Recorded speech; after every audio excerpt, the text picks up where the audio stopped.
नमस्कार, देशोन्नतीमध्ये मी साक्षी आपलं स्वागत करते। बघूया प्रदेशच्या आजच्या टॉप 10 बातम्या।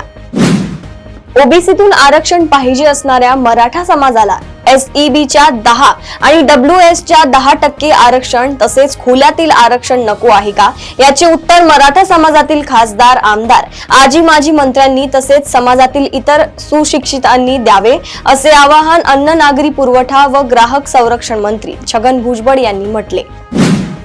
पुणे जिल्ह्यातील हवेली तालुक्यातील लोणी काळभोर परिसरात एक संतापजनक घटना समोर आली आहे। 11वीच्या वर्गात शिकणाऱ्या 16 वर्षीय मुलीवर तिच्याच वर्गातील 17 वर्षीय मित्राने वारंवार लैंगिक अत्याचार केल्याचे धक्कादायक प्रकरण उघड झाले आहे।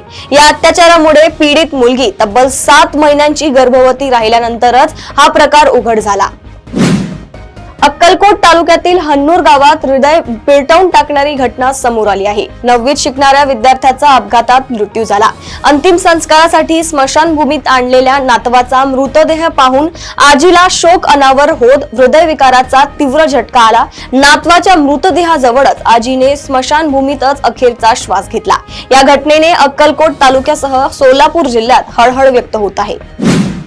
पुण्यात संरक्षण संशोधन आणि विकास संस्थेच्या प्रयोगशाळा आहेत। खासगी क्षेत्रातील लघु, सूक्ष्म व मध्यम उद्योगांपासून मोठ्या उद्योगांपर्यंत अत्यंत सक्षम संरक्षण उत्पादन क्षेत्र आहे। त्यामुळे पुणे संरक्षण क्षेत्रासाठी देशातील सर्वात महत्त्वाचे ठिकाण आहे, असे मत संरक्षण विभागाचे सचिव राजेश कुमार सिंग यांनी शुक्रवारी मांडले। परभणी येथील सोमनाथ सूर्यवंशी यांच्या कोठडीतील मृत्यू प्रकरणात दाखल याचिकेत शुक्रवारी सुनावणी झाली। कोठडीतील मृत्यू प्रकरणी दिशादर्शक चौकट निश्चित करण्याच्या संदर्भात मुख्य सचिवांनी 3 ऑक्टोबर पर्यंत स्पष्ट शपथपत्र दाखल करण्याचे आदेश मुंबई उच्च न्यायालयाच्या औरंगाबाद खंडपीठाच्या न्यायाधीश विभा कंकणवाडी व न्यायाधीश हितेन एस वेनेगावकर यांनी दिले आहे। शारदीय नवरात्र महोत्सवाच्या पार्श्वभूमीवर श्री तुळजाभवानी मंदिर संस्थानाने देणगी दर्शन पासच्या शुल्कात मोठी वाढ केली आहे।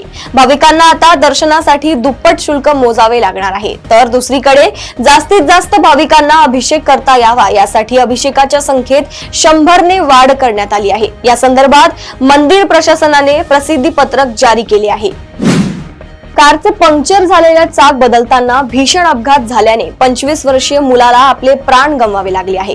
4 चाकी गाडीचं पंक्चर झालेलं चाक काढत असताना अचानक जॅक निसटला, त्यामुळे गाडी छातीवर आदळून तरुणाचा मृत्यू झाला। प्रणय शंकर भोसले असे 25 वर्षीय मयत तरुणाचं नाव आहे। सातारा जिल्ह्यातील तेटली गावात ही दुर्दैवी घटना घडली। पुणे गृहनिर्माण क्षेत्र विकास व महामंडळाने पुणे, पिंपरी चिंचवड आणि पुणे महानगर प्रादेशिक विकास प्राधिकरणाच्या हद्दीतील 6168 घरांसाठी गुरुवारी सोडत जाहीर केली आहे। समृद्धी महामार्गावर सर्वात मोठी बाजार समिती निर्माण केली जाणार आहे। अहिल्यानगर जिल्ह्याजवळ ती असेल, त्यामुळे अहिल्यानगर बाजार समितीलाही शेतीमाल निर्यात सुविधा उपलब्ध केल्या जातील। जिल्ह्यातील संत्री उत्पादकांना निर्यात प्रशिक्षण देण्याची व्यवस्था करण्यात येईल। त्याचा खर्च सरकार करेल, असे पणन मंत्री जयकुमार रावल यांनी नगरमध्ये बोलताना सांगितले। नगर बाजार समितीला सुमारे 1.5 कोटी रुपये खर्चाचे संत तुकडोजी महाराज शेतकरी निवास मंजूर केल्याचे त्यांनी सांगितले। राज्य सरकारने 2022 पासून 2025 पर्यंत संबंधित पदाची विहित वयोमर्यादा संपलेल्या तरुणांसाठी महत्त्वाचा निर्णय घेतला आहे। आता अशा उमेदवारांना विशेष बाब म्हणून या भरती प्रक्रियेसाठी अर्ज करता येणार आहे। त्यामुळे या उमेदवारांना आपले स्वप्न पूर्ण करण्याची आणखी एक संधी मिळणार आहे।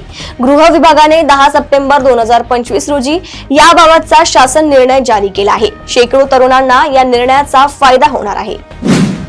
प्रदेशातील अशाच टॉप 10 बातम्या जाणून घेण्यासाठी बघत रहा देशोन्नती। नमस्कार।